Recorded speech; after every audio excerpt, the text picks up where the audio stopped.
that's straight and bright. By the light of the Word. Today on Light of the Word with Pastor Ray. The king of Gath and the Philistines to his right, and here he is. He's only got 400 men, but the prophet of Gad comes with a troop. And what am I saying? The troop is the word from the Lord. And let me tell you, when God speaks to us and God gives us a word from the Lord, it's stronger than any troop that's against you. It's stronger than any wave, an ocean of whatever's being poured out against you, because with the word comes the wisdom of the Lord. Open your heart to us, Lord, so we can know your word. We come before you, Jesus. Speak to our hearts as we discover your love for us. How wide, how deep, how far. Pouring to us so we can learn to follow. One surrender at a time. You have made the way for us to know you. A path that's straight and bright. By the light of the Word. Are you experiencing a battle today? Perhaps you're going through tough times in your marriage, job, or even your relationship with Christ. We're in a war against Satan. He delights to see us fall away from God and is unrelenting in his attacks. Therefore, we need to arm ourselves with God's Word and wait upon His deliverance. Oftentimes, God sends us a Rhema, or right now word. This divine message equips us with the faith and power to withstand any battle. As Pastor Ray says today, with the Word comes the wisdom of the Lord. Well, let's join Pastor Ray for today's edition of Light of the Word from the book of 1 Samuel, chapter 22. We're going to be in 1 Samuel chapter 22. We're going to go verse by verse through the whole chapter, Lord willing. Rapture in the middle would be awesome. We're in chapter 22. David, we're going to see he's in a cave. He's escaped out of Gath and the king of Gath, and now here he is as we come into kind of a new phase of the life of David here. And you know what I love about David? He's real. This is a real life human that you and I will spend eternity with. We will get to spend time with David and speak to him. And so David, when you were in the cave of Adullam, what was that like? When you were acting like a madman and spit was running down your beard, and he'll be like, oh, geez, man, do we have to talk about that right now? And you know what I love about David? David is going to be king. He might not fully believe it right now as he's in this cave, but David will be king. The author of this book is Samuel. Most of the scholars believe he'll write most of the book. There's going to be pieces, obviously, that someone's going to finish. Maybe it was the prophet Gad or Nathan will finish this, but Samuel's writing this, and someone's going to finish this book off. And here's what I love about David is he lets it all be written. Would you? If you were king, here's where I'd be. Okay, you guys, we're writing the Chronicles of the nation of Israel, and I'm the second king. So here's what we're going to write. Let's write that part, and let's write a lot about that part where I killed the giant. Yeah, I like that. Let's talk about how I went out to war for Israel, and I killed 10,000, and I was a mighty warrior. Oh, no. Scratch that part about the madman in Gath with the spit, running down my beard. And well, let's not talk about that other thing. Let's just talk about the great things. David's king. He has full control to go to the scribes and say, cut this. Yeah, write this. But I believe David here, he is opening his life to us. He's opening his heart to us so that we can look and that we can glean and we can see a God who meets us and a God who loves us and a God, as David writes nearly half of the Psalms that we read, a God who comes, and we're going to read some Psalms today that David wrote in this time just a God who comes alongside of us. You know what I want to be? I want to be totally transparent. That's the life I want to live. I want people to see that's a real man. He lives a real life. I want people outside the walls of this church. I want people inside the walls of this church to be like we would be with David. If we saw David today, if we saw David in heaven, David, can we talk? David would be, I love to talk to you. David, can you tell us about some of your failings? Yeah, I got plenty of them. Can you tell us about some of your great successes? Oh, I had some of those. And I think there's just something beautiful in transparency that people can relate to that and be drawn to that. And then we can minister to them. So I want to be transparent. And so I want to tell you what Renee did this week. No, there's beauty in transparency because transparency is humility.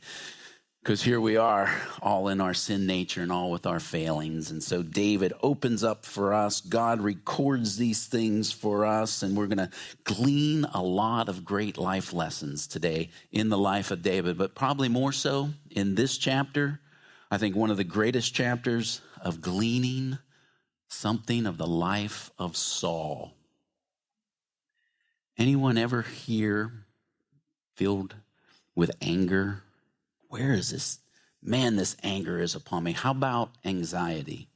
You ever struggle through anxiety, depression?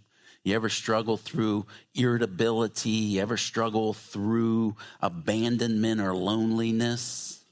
There's something behind that. And we're going to see that as God's going to unwrap that for us in this passage with the life of Saul. And so two great examples, one of man of God and one we're going to see him reach his all-time lowest point. That will be Saul in this chapter. Verse 1, chapter 22, David therefore departed from there and escaped to the cave of Adullam. So when his brothers and all of his father's house heard it, they went down there to him. So David, he's on the run from Saul. He, as we studied, as we closed last week, went down to Gath, and he thought he'd find some type of friendship and family or safety or refuge in the world. Never will. But the fact that it says David escaped means that at some point he was captive. He didn't just go down and become a madman. And then, as we know the story, then the king of Gath says, get this man away from me. And David walked out on his own. David, to escape, means that he was held captive at some point. Interesting, as you study culture of the day, of that time, they believed that if somebody was what we would, appears to be insane or a madman, as we saw in the last chapter, they thought they were afflicted by God. They thought that person was under some type of punishment from God. And so based on that, they felt if you messed with a person who was afflicted by God, then God's going to come and afflict you. That's what you can read there, and that could very well have been why they let David go and didn't kill him. But of course, we know that God's just there working in David's life. So where is Adullam? We're not sure. Most of the archaeologists, they believe it's somewhere down in Judah. They believe it's somewhere close to where David had killed Goliath. But interesting enough, Adullam means refuge. So David now has left. He's escaped. He's gone to this cave there in Adullam, finding refuge. And he writes this psalm, Psalm 142. God gives him a song, a psalm. And I want to tell you, you ever find yourself distressed? You ever find yourself needing a place of refuge? God will always give you a song in season. He gives David plenty, and there's examples for us. A contemplation of David, a prayer when he was in the cave. I cried out to the Lord with my voice. With my voice to the Lord, I make my supplications. I pour out my complaint before him. I declared before him my trouble. When my spirit was overwhelmed within me, then you knew my path in the way in which I walk. They have secretly set a snare for me. Look on my right hand and see, for there is no one who acknowledges me. Refuge has failed me.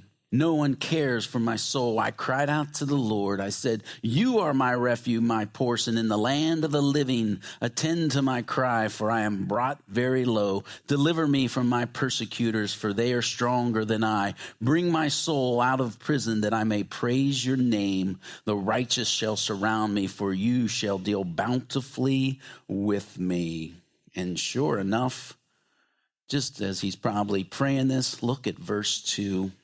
And everyone who was in distress, everyone who was in debt, everyone who was discontented gathered to him. So he became captain over them, and there were about 400 men with him. We're going to read more about these 400 men in chapters to come, so I'll wait until we get there. But here David prays, surround me with righteous men. And here comes 400, but boy, they're far from righteous. Distressed, discontented, indebted. We'll talk more about that. Have you ever asked, why is this happening to me? Have you ever found yourself in that place? And I know the answer is yes. How many times do we go, Lord, why is this happening? I don't understand. I'm not in sin. Lord, I'm in the Word. Lord, I'm going to church. Lord, I'm doing the things that you asked me to do. Lord, I don't find anything inside of me that's wrong. Why is this happening to me? Sometimes I'll say to myself, how in the world can this happen to Pastor Ray? I'm the pastor. If anybody should get some special privilege or release, I'm joking, of course, it should be me. And how often I just need this. And I'm going to tell you something you already know. But I just want to tell you how many times, and I give thanks for the radio, how many times I'm in my car and I'm going, why in the world is this happening to me? Turn on the radio, listen to a Bible study, and somebody reminds me things like John 12:31. Now is the judgment of this world. Now the ruler of this world will be cast out.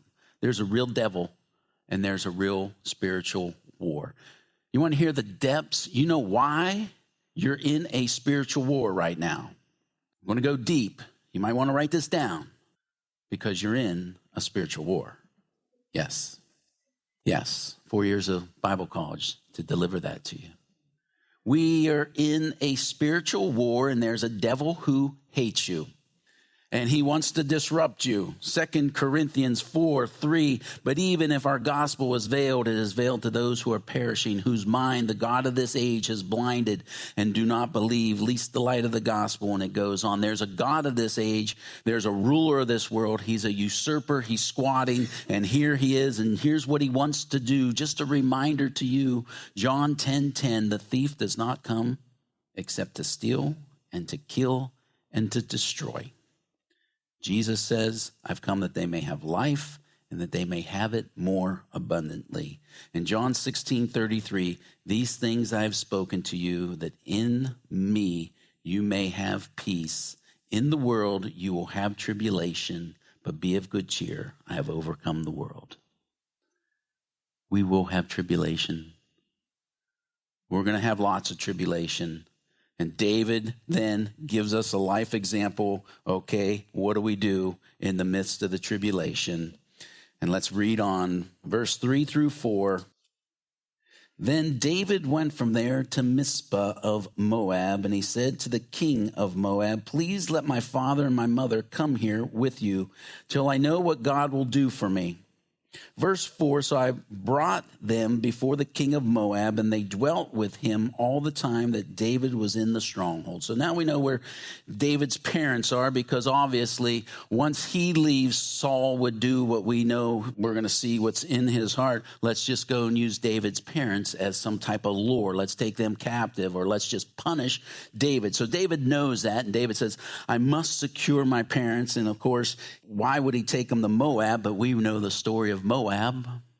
That's through the lineage of his great-grandfather Boaz, married Ruth, a Moabitess. So David has connections back to Moab. Moab's not part of the nation of Israel, but David tucks mom and dad away while he enters into this war. Made me think, we're all in a spiritual war, right?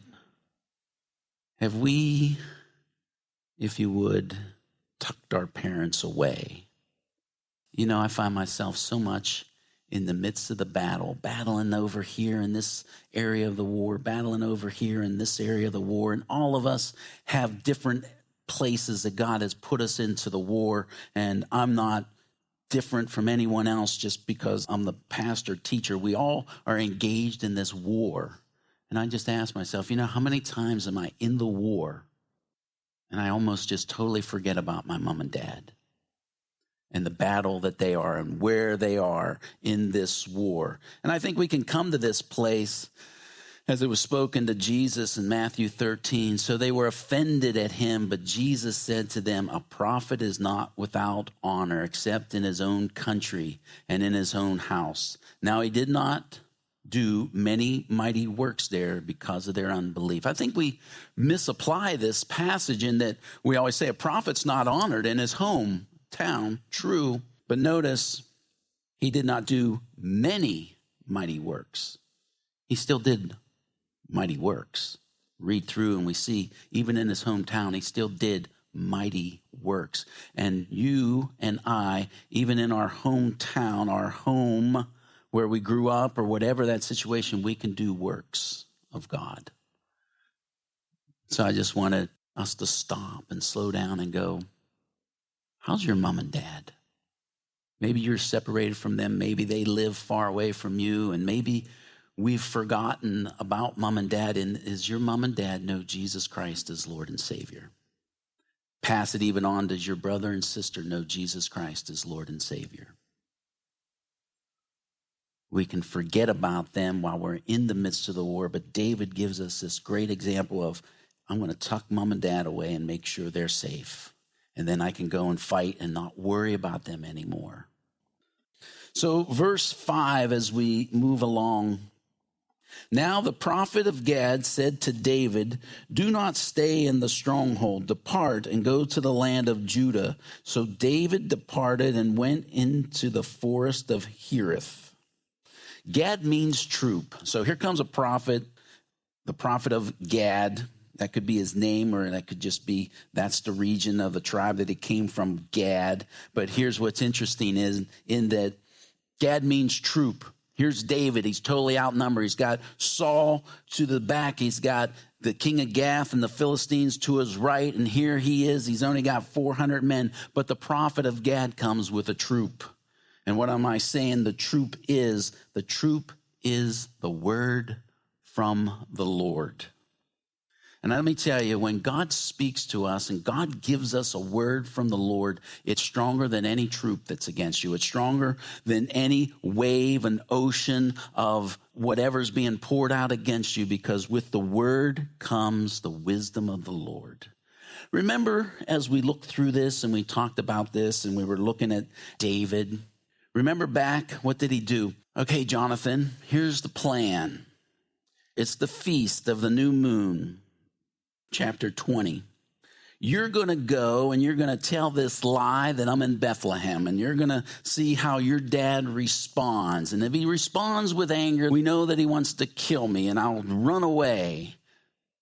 Go lie. John 8:44. Who's the father of all lies? It's Satan. But David finds himself, I'm going to come into a carnal means here, and I'm going to lie, and I'm going to come up with a carnal scheme of if I should run. And I said when we studied that, you know what, David? If you would have set yourself apart and just found yourself seeking the Lord would have spoke to you. David's lie put his best friend Jonathan in harm's way because Saul loses his mind and casts a spear at his own son. David's lie put Jonathan into harm's way rather than waiting on the Lord. Lord, what would you have me to do? Then David, last chapter, he goes to the tabernacle, the house of God. He goes there and he comes to the high priest Amalek, and he speaks to Amalek. And what does he do? He lies. He says, I'm on business by the king. The king has put me in this place, and so here I come. Can you give me some food?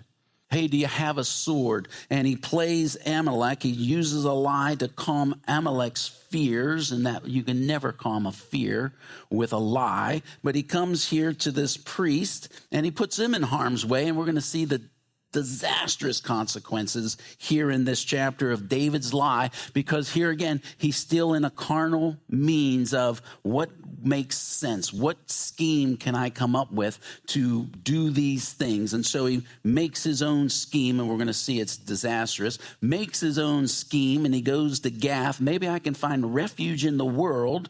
And he goes down to Gath, and he almost finds himself dead. He has to escape. God delivers him, as we read in that psalm, but here he is again, coming up with a worldly scheme that seems to make sense. What should I do? And here's what I want to say to you, Christian. I don't know what you might be going through right now, but you don't need to come up with worldly schemes. Just wait. Just wait upon the Lord. Proverbs 3:5-6, trust in the Lord with all your heart. Lean not on your own understanding. In all your ways acknowledge him, and he shall direct your path. We have to make decisions that have consequences of possible lifetime. And that we can sit there, and I just went through it this week, and I mean, this is a simple example, but it still could have been a great consequence for us. And, I was telling you about that home project we're trying to do, and I just like, I just want to lock down a contractor and get this thing going because, I just want to get it over with. Get it done. We want to enjoy our backyard with a deck or whatever and something like that. And so I actually got a quote from a contractor. And then I was like, I want to call that contractor. I'm going to send an email, say, let's finalize this thing. Maybe we can meet a little bit closer to my price. But I was at the point of, but even if they don't come down as much as I want, we're just going to move on with this. I actually wrote the whole email out. And while I'm writing it, I feel the Lord going, what are you doing? I'm sending this email. Why are you sending this email? I just want to get this over with. He's literally prompting my heart. I'm saying no. And I wrote the whole email, and he's like, I'm saying no. So the finger moves, and it moved left and hit the delete button. So I was like, Lord, I know you're speaking. I know you're telling me to wait. And so I waited. You know what? Waited and waited. You know what? God kind of came and he spoke, and he goes, 3-4 days later, he goes, I was like, Lord, what do we want to do about this project? The Lord says, you know what? I just want you and your wife to do it. I want you to have a project together. I want you to build something together with your wife. I want you to enjoy the journey together, not the destination. Because the whole time I'm thinking, this will be great. We'll have our deck, and we'll sit on our deck, and we'll talk. And the Lord's like, Ray, you're just totally missing this. You're looking at a destination. I want a journey.